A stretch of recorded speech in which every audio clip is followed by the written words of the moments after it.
Simple woman is kicked out of luxury car dealership. The next day her husband returns. Sarah Oliver took a deep breath before pushing open the glass door of Euromotors Imports, located in the upscale area of South Boston. The Italian marble floor reflected the light shining on the displayed cars, gleaming machines that cost more than many people would earn in years of work. Dressed in simple blue jeans, a basic white blouse, and flat leather sandals, Sarah didn't match the ostentatious environment. Her curly hair was tied in a casual bun, with no elaborate makeup. Just a faded coral lipstick she had applied that morning. Jennifer Parker, the dealership manager for 5 years, immediately noticed the woman's entrance. With her impeccable pantsuit and heels that made her even more imposing, she made a discreet gesture for Roger, the security guard, to stay alert.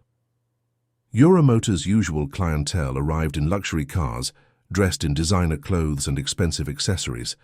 Sarah stood out completely. 2 salesmen were chatting near a red convertible. When they saw Sarah approaching a metallic grey Porsche Cayenne, they exchanged suspicious glances. One of them, Brian Mitchell, whispered something to his colleague.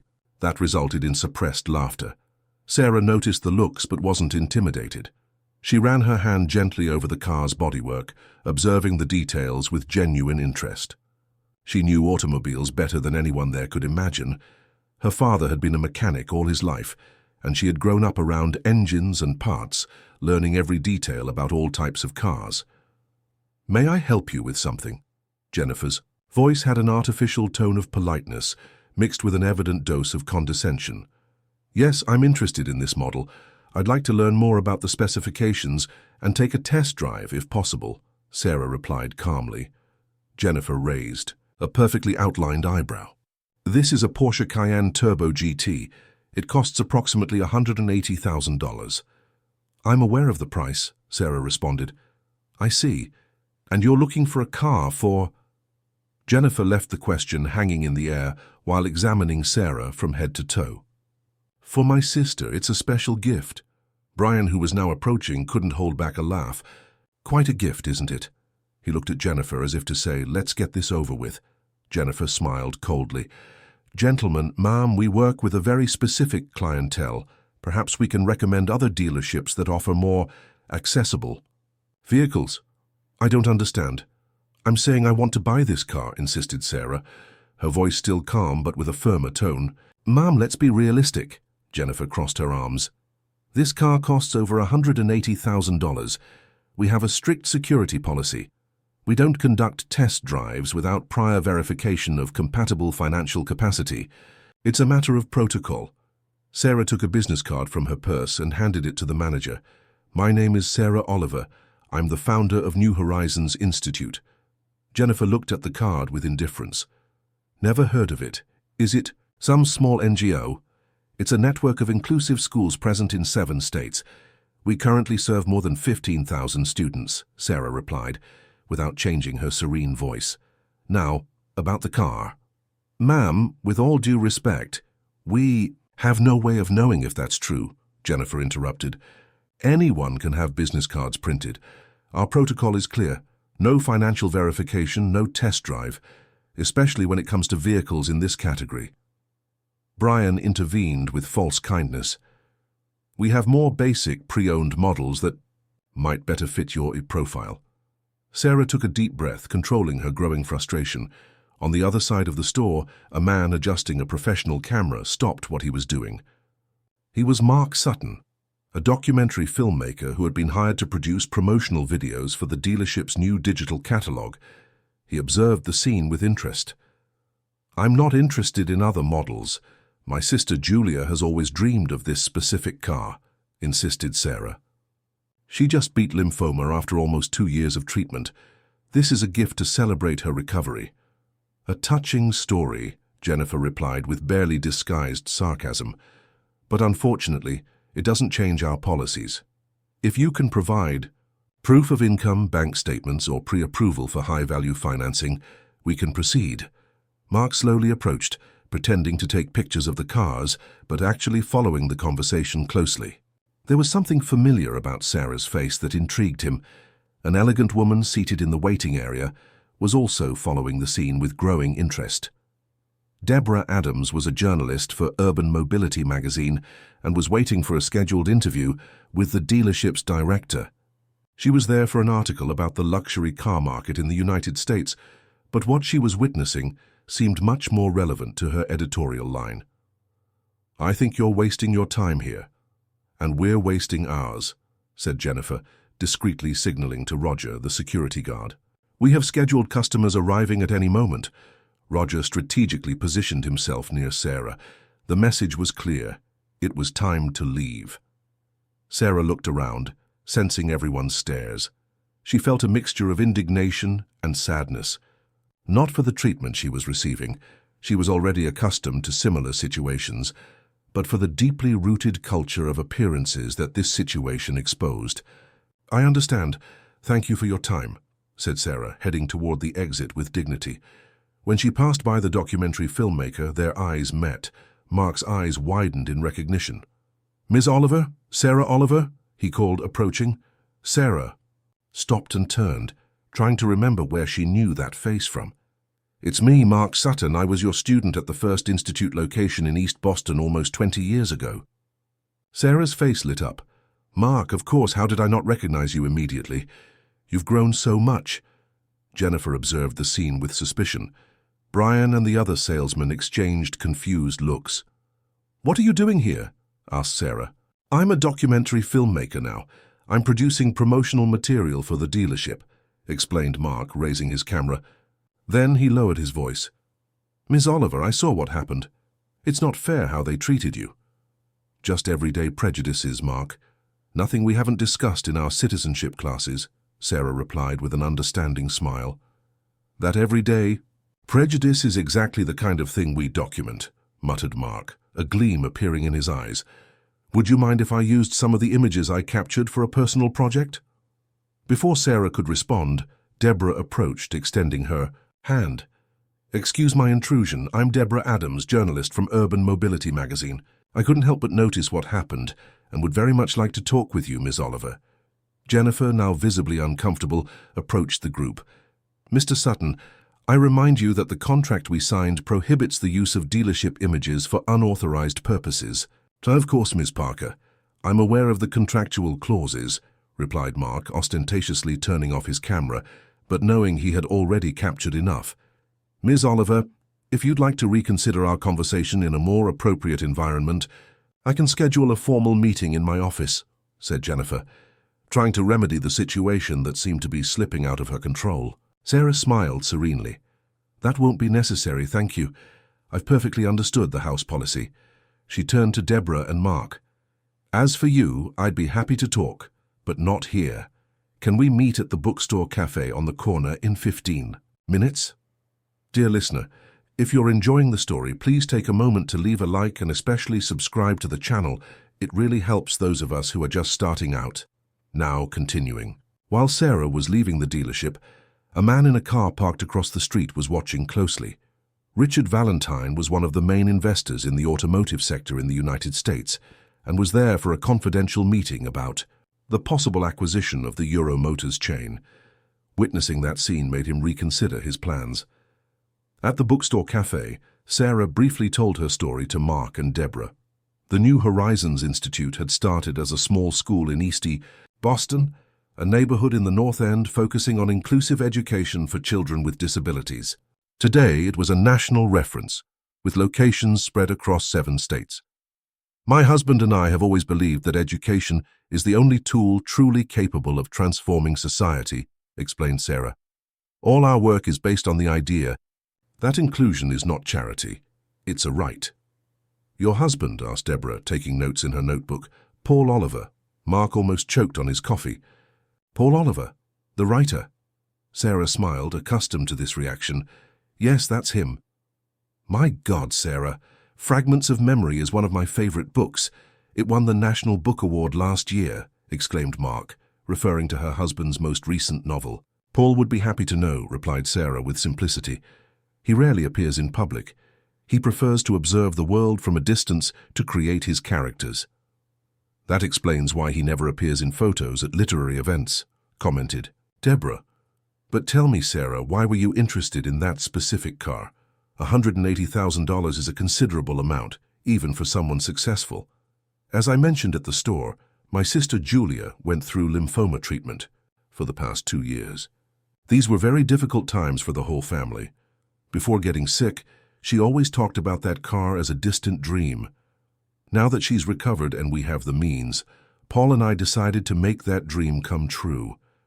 It's more than a car, it's a symbol of rebirth. Deborah finished taking notes and looked at Sarah with admiration. Sarah, I was scheduled to write an article about luxury market trends, but I think I've found a much more relevant story. How would you feel about me writing about what happened? No sensationalism, I promise. Just an honest analysis of prejudice and appearances in the luxury market. Sarah hesitated. I don't seek personal exposure, Deborah. Our work at the Institute has always been discreet. I completely understand, replied Deborah, but sometimes stories like yours need to be told to provoke reflection. I can approach it as an unnamed example if you prefer. Sarah reflected for a moment. I'll talk to Paul about this. He's always had a clearer vision of when it's worth exposing oneself for a greater cause. Mark, who until then had been discreetly manipulating his camera under the table, spoke. Ms. Oliver, I captured the whole situation at the dealership. I was thinking of using the material for a short documentary about social prejudice in elite spaces. Of course, only with your authorization. Do you two really believe this incident deserves so much attention? Asked Sarah, genuinely surprised. Sarah, said Deborah seriously, what happened today is not an isolated case. It's a symptom of a deep social problem. As a journalist, I see my work as a mirror for society. Sometimes we need to show uncomfortable reflections. Sarah finished her coffee, thoughtful. I'm going home now. Paul will be waiting to hear how the visit to the dealership went. We'll talk about all this and I'll contact you tomorrow, okay? They exchanged contacts and said goodbye. Sarah drove her small Toyota Corolla out of South Boston toward a tree-lined area in Brookline, where her home was, a modern but discreet construction hidden among the vegetation. Paul was waiting for her on the porch, typing on his laptop. Tall, with a well-trimmed grey beard and thick-framed glasses, he had the air of a distracted intellectual that contrasted with his attentive and perceptive gaze. He immediately stood up when he saw his wife's car. So, did you get to see the car for Julia? He asked, kissing her affectionately. Sarah sighed. Let's say the experience was educational. As night fell over Boston, Sarah reported every detail of what happened to her husband. Paul listened attentively, his face alternating between expressions of indignation and sadness. That's material for your next book, joked Sarah when she finished her account. Paul didn't smile. That's material for something more immediate than a book, he replied, closing his laptop. You told me the manager's name? Jennifer Parker. Why, what are you thinking? I'm thinking I'll pay a visit to that dealership tomorrow, replied Paul, a determined gleam in his eyes. Paul, it's not necessary. We can simply look for another dealership. It's not about the car, Sarah. You know that. It's about dignity, about respect. Paul stood up and walked across the porch. How many other people are humiliated daily in these environments for not corresponding to the expected profile? People who may not have our resources or our resilience. Sarah knew that expression. It was the same one Paul displayed when he was developing a complex character or an intricate plot. What exactly are you planning? She asked, knowing her husband well enough to know that something significant would come. Nothing dramatic, just a lesson about appearances and reality, replied Paul, a slight smile forming on his lips. Do you mind if I use your institute card? The next morning, Jennifer Parker arrived at the dealership earlier than usual. The previous day's incident still bothered her, especially after discovering, through a quick online search, that the New Horizons Institute was indeed a respectable and large organization. Still, she justified to herself that her procedures had been correct. Protocol was protocol, regardless of who the customer was. At exactly 10 o'clock, a black Range Rover Autobiography parked in front of the store. A middle-aged man, wearing an impeccably tailored Italian suit, got out of the vehicle and handed the keys to the valet. His Patek Philippe watch discreetly shone on his wrist. Unlike Sarah, he matched perfectly with the dealership's sophisticated environment. Jennifer immediately approached, her best commercial smile on her face. "Good morning, sir. Welcome to Euro Motors Imports. How may I help you?" The man smiled politely. "Good morning. I'm interested in the Porsche Cayenne Turbo GT, that metallic grey one displayed in the window." Jennifer's eyes sparkled. "Our customer for the most expensive car in the store first thing in the morning." The day was starting well. "Of course, sir. Excellent choice. Please follow me. May I offer you coffee while we discuss the specifications?" "That would be great. Thank you." Jennifer led the man to the vehicle, enthusiastically explaining each technical detail and each available option. The customer listened attentively, asking pertinent questions that demonstrated knowledge about high-performance automobiles. "You have excellent taste," commented Jennifer. "This specific model has a V8 bi-turbo engine, 640 horsepower, goes from 0 to 60 mph in 3.3 seconds. It's practically a race car disguised as an SUV." "Impressive," replied the man. "I'd like to take a test drive if possible." "Certainly. I'll just need some documents to follow the protocol." Jennifer smiled, but this time with sincerity. This customer understood the rules of the game. The man took a leather wallet from his suit's inside pocket and handed her his documents, along with a platinum credit card that made Jennifer's eyes widen slightly. "Paul Oliver," she read aloud. "You seem familiar. Have you been to our dealership before?" "No, it's my first visit," replied Paul. "But perhaps you've seen my wife. She was here yesterday." Jennifer frowned, trying to remember the previous day's customers. She personally attended only 2 women, a known socialite who bought a Mercedes convertible and... The color drained from her face. "Your wife would be..." "Sarah Oliver, founder of the New Horizons Institute," completed Paul, still smiling politely. "She told me about her visit. It was a memorable experience." Jennifer swallowed hard. "Mr. Oliver, there was a misunderstanding yesterday. We follow strict protocols for test drives, especially in vehicles of this category." "I perfectly understand," replied Paul, his voice calm but firm. "Protocols are important. Security is fundamental. But that's not the issue, is it, Jennifer? The issue is how your team treats people who don't match the expected appearance of a luxury car customer." Jennifer looked around, nervous. Some salesmen, including Brian, were watching from a distance, curious about the conversation that seemed to have taken a tense turn. "Mr. Oliver, if there was any discomfort, I sincerely apologize. It wasn't our intention." "Shall we take the test drive?" interrupted Paul. "Then we can better discuss intentions." The test drive lasted about 30 minutes. Paul drove the vehicle skillfully through the streets of Boston, occasionally asking technical questions. Jennifer answered mechanically, her mind clearly disturbed by the unexpected turn of events. Back at the dealership, Paul parked the car in its display spot and returned the keys. "It's truly an exceptional vehicle. Exactly what my sister-in-law, Julia, dreamed of," he commented, following Jennifer to her desk. "So, you're going to take the car?" she asked hesitantly. "Yes, but first, I'd like to talk about something more important than automobiles." Jennifer nodded, resigned. Both sat at her private desk. "Jennifer, I didn't come here to humiliate you or seek revenge for the treatment given to my wife," began Paul. "Sarah didn't even want me to come. She's used to this kind of situation, unfortunately. Mr. Oliver, as I said before, it was a misunderstanding." Jennifer tried. "No, it wasn't," Paul gently interrupted. "It was prejudice, pure and simple. My wife was judged by her appearance, for not wearing designer clothes, for not displaying external symbols of status." Jennifer lowered her eyes without arguments. "Do you know why Sarah dresses like that? By choice.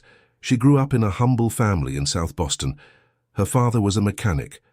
It was actually he who passed on to her the love for automobiles, by the way. When our work began to prosper, she maintained the same simple lifestyle. To never forget where we came from, she always says." Paul paused, observing Jennifer's reaction. "The institute she founded has already transformed the lives of thousands of children with disabilities. Children who, like my wife yesterday, are judged by their appearance, by what they lack, not by what they are capable of offering." "I really didn't know," muttered Jennifer. "That's precisely the point, Jennifer. Nobody knows who the person walking through that door really is. unless you give them the basic benefit of respect to find out. Jennifer raised her eyes, visibly shaken. What do you expect me to do now? Paul smiled. That depends entirely on you. I didn't come to demand firings or cause scandals. I came to propose a reflection, and perhaps an opportunity. Opportunity? The Institute will hold a charity dinner next month to raise funds for our new rehabilitation center for children with motor disabilities. It would be significant to have Euro Motors Imports as a sponsor. Jennifer seemed relieved. Of course, we can consider a donation as an apology. I'm not talking about money, interrupted Paul. I'm talking about real involvement. You, personally, working as a volunteer at the event's reception, welcoming families, listening to stories of overcoming, seeing beyond appearances. The request completely surprised Jennifer. Me? Work as a volunteer? Precisely. Sometimes the only way to truly understand is to experience, replied Paul. As for the donation, it would certainly be welcome, but it's not a condition. True transformation comes from human contact, not financial transactions. At this moment, the dealership door opened and a man entered. Paul recognized him immediately. Richard Valentine, one of the biggest businessmen in the automotive sector in the United States. Everyone in the dealership seemed to go on alert. Mr. Valentine, we weren't expecting you so early, said Jennifer, quickly standing up. I decided to move our meeting forward, replied Richard, looking curiously at Paul. I hope I'm not interrupting. Something important. Not at all, replied Paul, extending his hand. Paul Oliver, I'm just finalizing a vehicle purchase. Richard's eyes widened in recognition. Paul Oliver, the writer, Fragments of Memory, has been on my nightstand for months. An extraordinary work. Paul smiled, accustomed to occasional recognition. Thank you. It's always a pleasure to meet a reader. Mr. Oliver is the husband of the founder of the New Horizons Institute, explained Jennifer, trying to appear natural. The inclusive school? Asked Richard, genuinely impressed. My nephew Peter studies at the San Francisco location. It completely transformed his life and my sister's. Paul nodded. I'm glad to hear that. Tell me, Mr. Valentine, would you be free for a quick coffee? There's something I'd like to discuss that might be of interest to you. Richard checked his gold watch. I have 20 minutes before my meeting with the board. It would be a pleasure. Dear listener, if you're enjoying the story, please take a moment to leave a like and especially subscribe to the channel. It really helps those of us who are just starting out. Now continuing.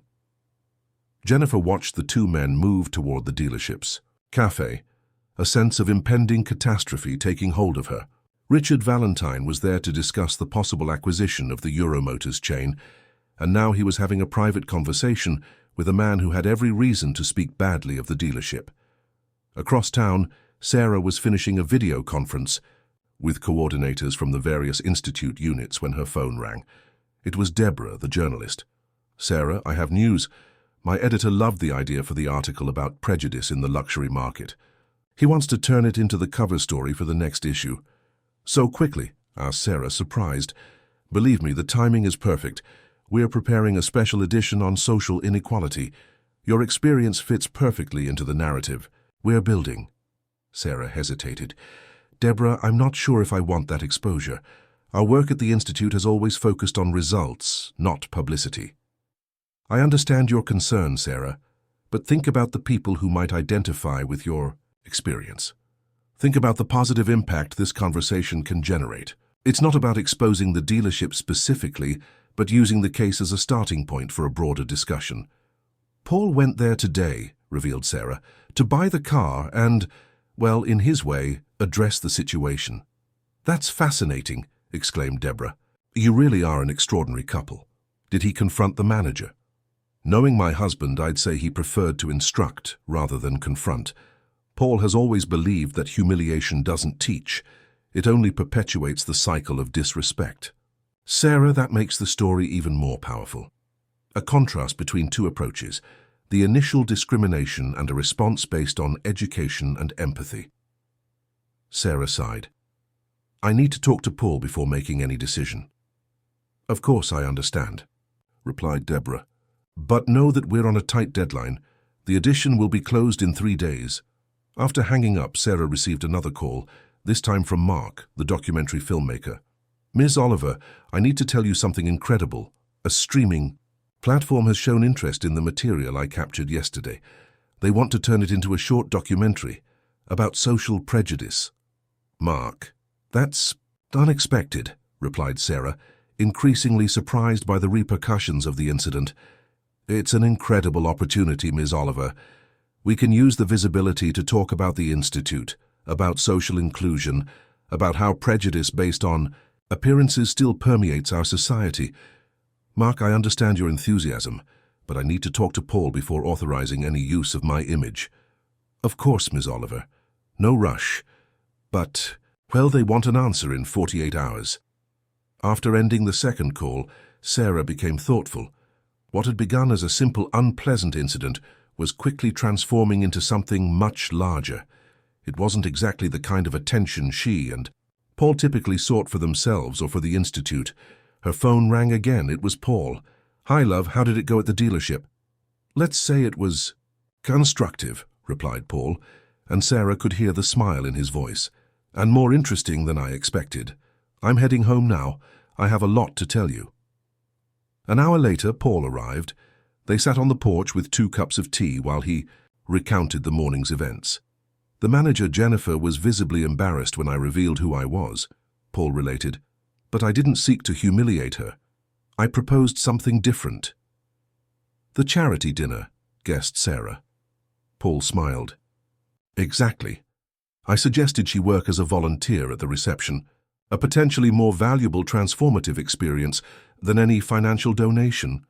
"And did she accept?" "She didn't have much choice, especially after Richard Valentine appeared." Sarah's eyes widened. "Richard Valentine? The automotive industry magnate? The very one. Apparently he's considering acquiring the Euro Motors chain, and coincidentally or not, his nephew studies at one of the Institute's locations in San Francisco." "Peter Valentine," confirmed Sarah. "An extraordinary child. He has Down syndrome and an incredible talent for music. Well, we had a very productive conversation. Richard was intrigued by the whole situation, and, well, let's just say the charity dinner just gained a master sponsor." Sarah almost choked on her tea. "Seriously? Richard Valentine is going to sponsor our dinner?" Paul nodded. "And more. He proposed a long-term partnership between his companies and the Institute. Apparently, his nephew's positive experience inspired him to want to do more for the cause of inclusion." "That's unbelievable," murmured Sarah. "All this because I was mistreated at a car dealership. Sometimes the universe works in mysterious ways," philosophized Paul, "but the most interesting thing was what happened after Richard left." "What was it?" "Jennifer sought me out. She was visibly shaken. She said she spent the night researching the Institute after you left yesterday. She confessed that she felt ashamed of her behavior, especially upon discovering the scope of the work you do." "Did she seem sincere?" "Surprisingly, yes. She even showed me photos of her younger brother, who was born with cerebral palsy. According to her, the family never found a truly inclusive school for him in the town where they live, in rural Pennsylvania." Sarah closed her eyes, feeling a wave of emotion. This was why they had founded the Institute, to fill exactly this kind of gap. "She asked if she could visit one of the Institute's locations," continued Paul, "not just for the charity dinner, but to get to know the work up close. She mentioned something about wanting to help establish a unit in her hometown." "Paul," Sarah took her husband's hand, "this is exactly what we've always dreamed of, that a negative experience could transform into something positive, that prejudice could be transformed into awareness."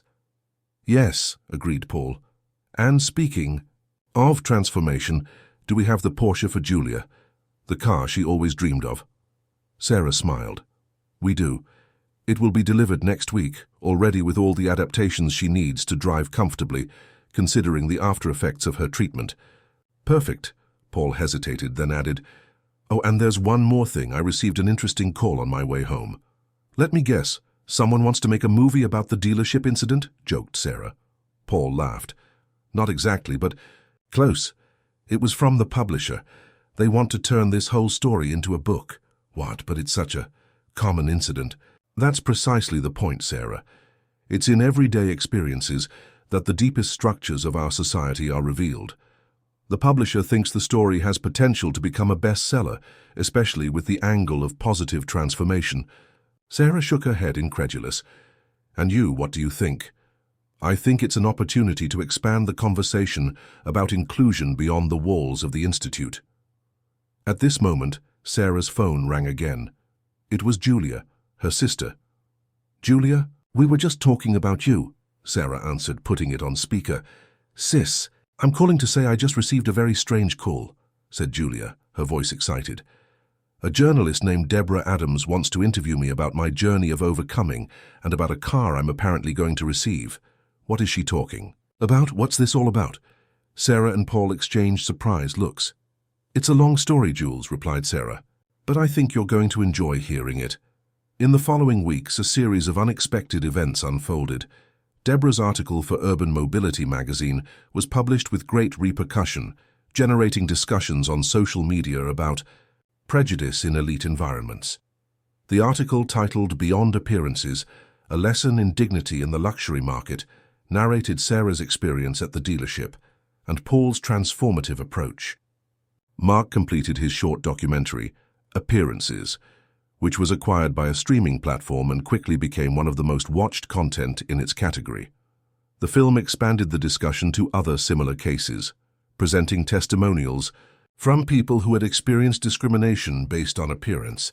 Richard Valentine not only sponsored the Institute's charity dinner, but also announced a permanent partnership, establishing a professional training program for young people with disabilities in the automotive sector.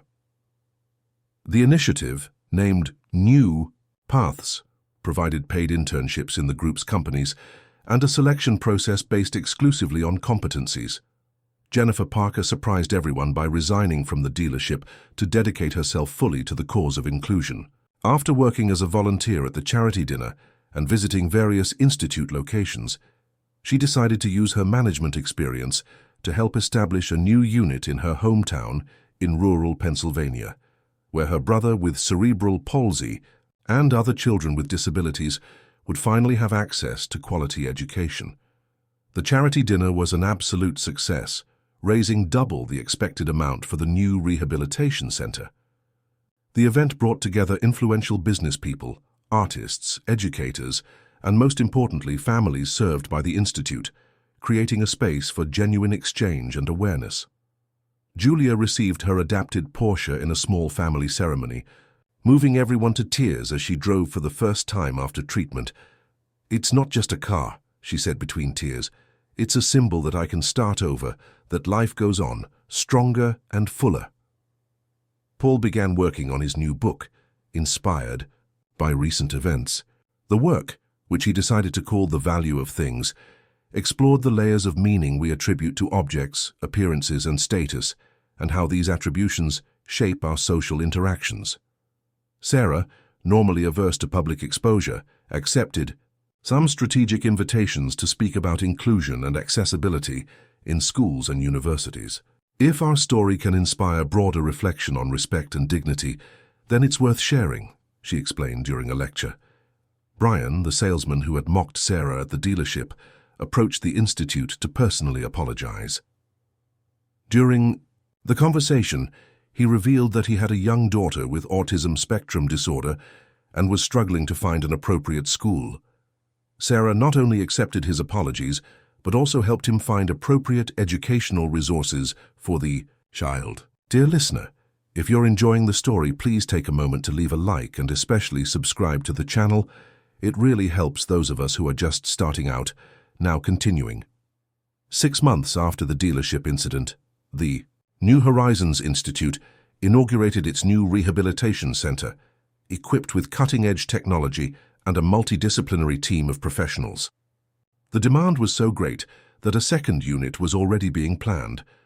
On a sunny afternoon, Sarah and Paul walked through the corridors of the new center, observing children in different types of therapy. That space, which had begun as a distant dream, was now a concrete reality, transforming lives daily. "To think that all this intensified because of prejudice in a car store," commented Sarah, watching a little girl take her first steps, with the help of a special walker. "The universe has its ways," replied Paul, gently squeezing his wife's hand. "Sometimes you need to face the darkness for light to shine brighter." A group of business people, led by Richard Valentine, was visiting the center that day, getting a close-up look at the work developed by the Institute. Among them was Jennifer, no longer as a dealership manager, but as the director of the newly inaugurated Institute unit in Pennsylvania. "Sarah, Paul," called Jennifer upon seeing them. "I was just talking about you to the group, telling how a single encounter can completely change the trajectory of a life. Your unit in Pennsylvania is having surprising results," commented Sarah, "already serving more than 100 children in just 3 months of operation." "The demand had been suppressed for years," explained Jennifer. "Families who had nowhere to go, children without access to adequate education. It's as if we had opened a floodgate." Richard approached, accompanied by his sister and nephew Peter, now a teenager. "The work you do here is truly transformative," he said. "Peter is about to graduate from the San Francisco unit and has already been accepted to a music conservatory, something that seemed impossible a few years ago." Peter, a 16-year-old boy with Down syndrome, smiled shyly. "I'm going to compose a music about the Institute," he announced, "to thank for everything they've done for me." "We're eager to hear it, Peter," replied Paul, moved. The group continued the tour of the center, while Sarah received messages on her cell phone. It was Deborah informing her that her report had been nominated for the Pulitzer Prize for Journalism, one of the most prestigious in the country. Mark also wrote, telling her that his documentary had been selected for an international film festival.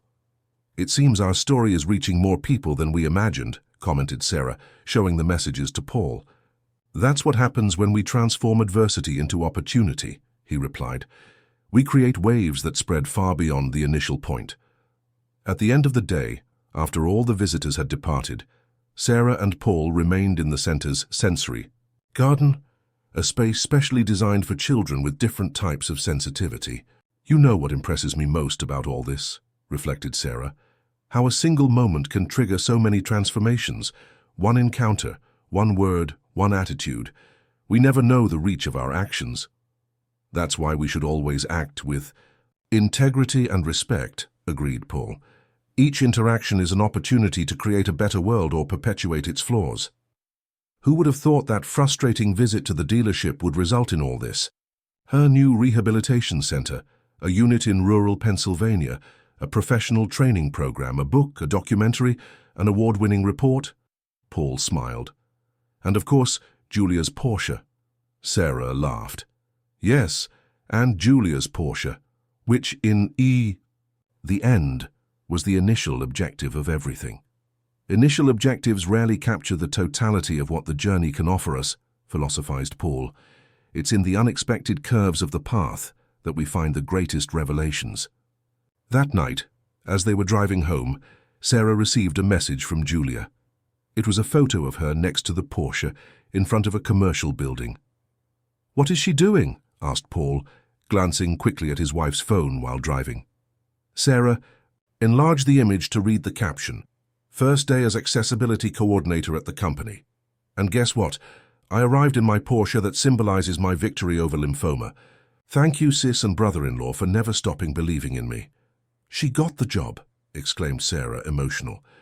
Julia had applied for a position at a multinational that was implementing a pioneering inclusion program.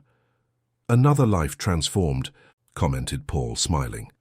"And to think it all started because a dealership underestimated the woman who changed the concept of inclusive education in the country." "It wasn't the dealership that started this," Sarah gently corrected. "It was our choices in the face of prejudice. We could have responded with anger, with lawsuits, with scandals. We chose to transform." Paul nodded, thoughtful. "Therein lies the true revolution, doesn't it? Not in grand dramatic gestures, but in the small daily choices that define who we are and the world we build."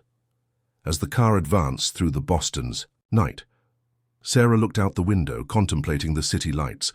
She thought about all the lives touched by the Institute, about all the children who now had a more promising future, about all the families who had found hope where before there was only helplessness.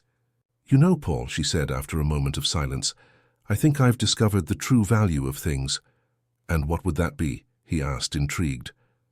"It's not in the price, nor in the status, nor in the appearance. It's in the potential for transformation they carry. A car can be just a status symbol, or it can represent freedom and a new beginning, as for Julia. An unpleasant encounter can be just an offense, or it can become the catalyst for profound changes."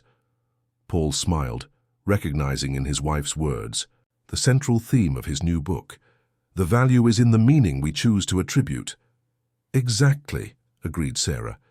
"And our choices today shape the world of tomorrow." When they arrived home, they found an envelope at the door. It was a formal invitation for them to participate as keynote speakers at an international congress on inclusive education to be held the following month. "It seems our journey of transformation is just beginning," commented Paul as they entered.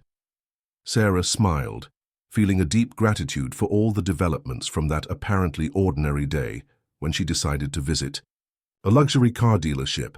"Actually, I think it began a long time ago, when we decided we would change the world one child at a time." That night, before going to sleep, Paul made a note in his notebook, a phrase that captured the essence of everything they had experienced. In the last few months, appearances do not reveal character nor determine value. They are just temporary masks that fall before the transformative power of true human connection. And so, what began as a moment of discrimination transformed into a powerful wave of change, proving that sometimes the greatest obstacles can become the greatest opportunities to build a more inclusive and compassionate world. End of story. Now it's your turn. What did you think of Sarah and Paul's transformation journey? Have you witnessed or experienced situations of discrimination that transformed into opportunities? Share your reflections in the comments and don't forget to leave your like so more people can get to know this story. Subscribe to the channel so you don't miss other narratives that make you think about the world we build together every day.